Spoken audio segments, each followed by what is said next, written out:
Good morning, all of you fantastic, beautiful people out there. Thank you so much for stopping on in, clicking the video. What are you here for? The same thing that I'm here for. A little Blackfield in your cup of coffee today. I'm going to the first track here off of the album, Blackfield 2. That will be Once, that we're going to take a listen to, take a gander at. I'm giving this one a listen, as it was suggested and requested by Matt. Matt, thank you so much for the request. Thank you so much for the support. I appreciate that. Last time we listened to Blackfield, we had come across what I would say is my favorite track that I've heard from them so far. So let's see how this track record will continue. Get it? Track record, because we're listening to tracks on an album. Please clap. Sometimes you just don't know what you're going to get here. All right, let's go ahead and listen to the song. We'll discuss it after. Here we go. Track record was actually pretty good. That's good.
That chord change that happens, see?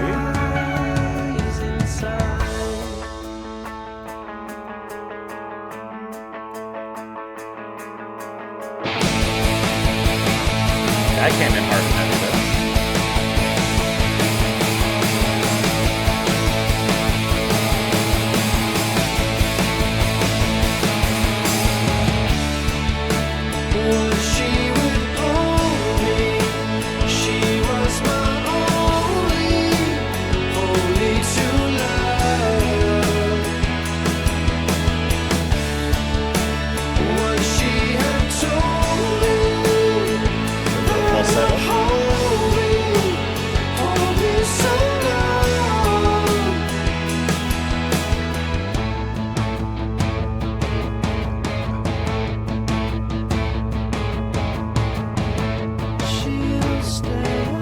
Echo of guitar behind this main room too.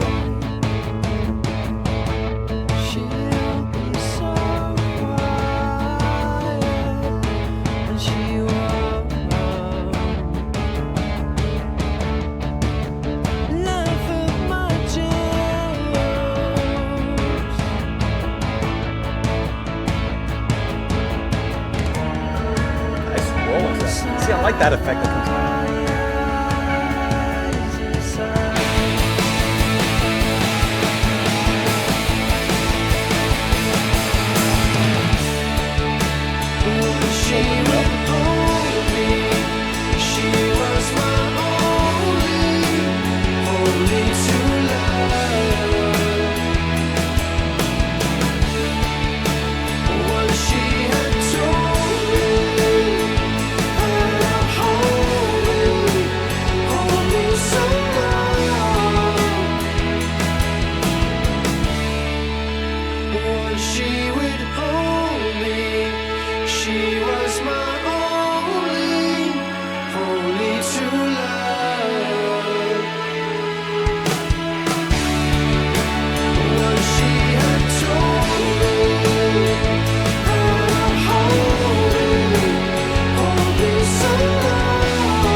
I like that.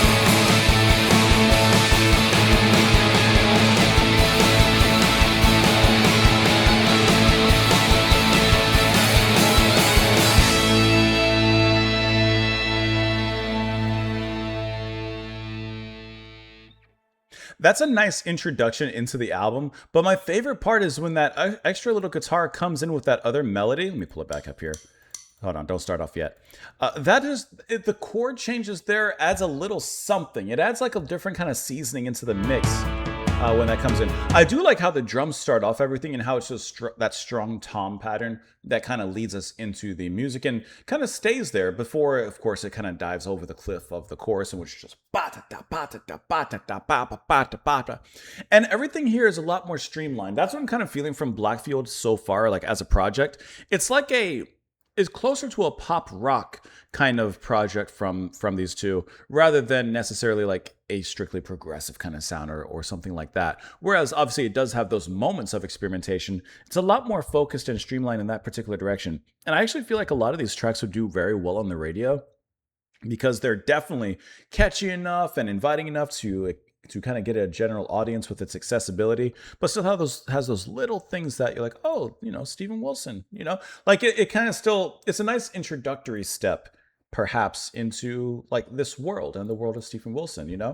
Not everybody wants to dive or can dive straight on into the hard stuff, so to speak.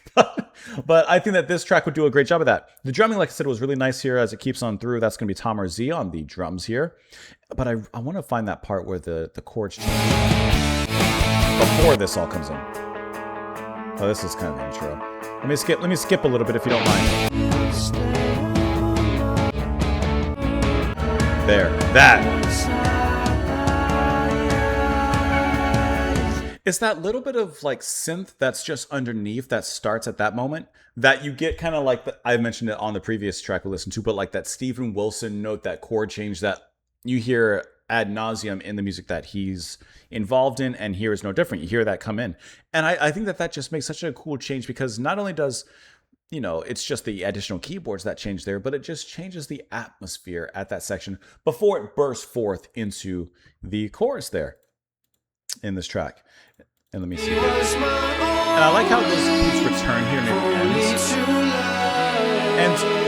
And while it's not necessarily literally like a symphonic, direction, there are those string arrangements that are involved in here. And I like how that just gives it a little bit more of a deeper emotional touch in this track. Now, I don't think that this is better than the previous track we listened to, but I do think it's a nice introduction to the... Can I tell you? I actually wish that it went on just like a little bit heavier. I wish that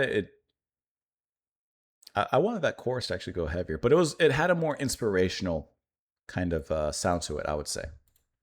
Let's look at these lyrics. Want you to know that I could go anytime I want you to know. Gave me her lips, gave me her perfect hips, and I slow down in love. Once I rise inside. Once she would hold me, she was my true love, or only true love. Once she had told me, cannot hold me so long. So there's, of course, a back and forth in relationship here. They're together, they're doing their thing, and then, there's other times where, she holds him and says, yeah, you're my true love. He says she's his true love, but then once she had told me that she can't hold him, that this is not going to last forever. She'll stay all night, she'll be so quiet, and she won't laugh at my jokes. Yeah, you're on the downhill slope of that. Once she would hold me, she was my only true love. Once she had told me, cannot hold me so long. And it just repeats from there. Even lyrically, like everything's really simplified here in comparison to other projects that I've heard from Steve Wilson. So it's kind of, did I say Steve Wilson? Steven Wilson. So it's really interesting to hear him kind of go in this direction, which is much more straightforward and simplistic, not in a bad way, but just simpler than, some of the other things that we've heard from him. But yeah, this track doesn't hit the heights as I think the previous track we listened to with them. But you let me know what you thought down below in the comments. Matt, thank you so much for setting the request, and I appreciate that. Appreciate you watching, and hopefully all of you enjoyed the video, the music, and your time spent here. Hope to see you next time, and have a fantastic rest of your day. Bye, guys.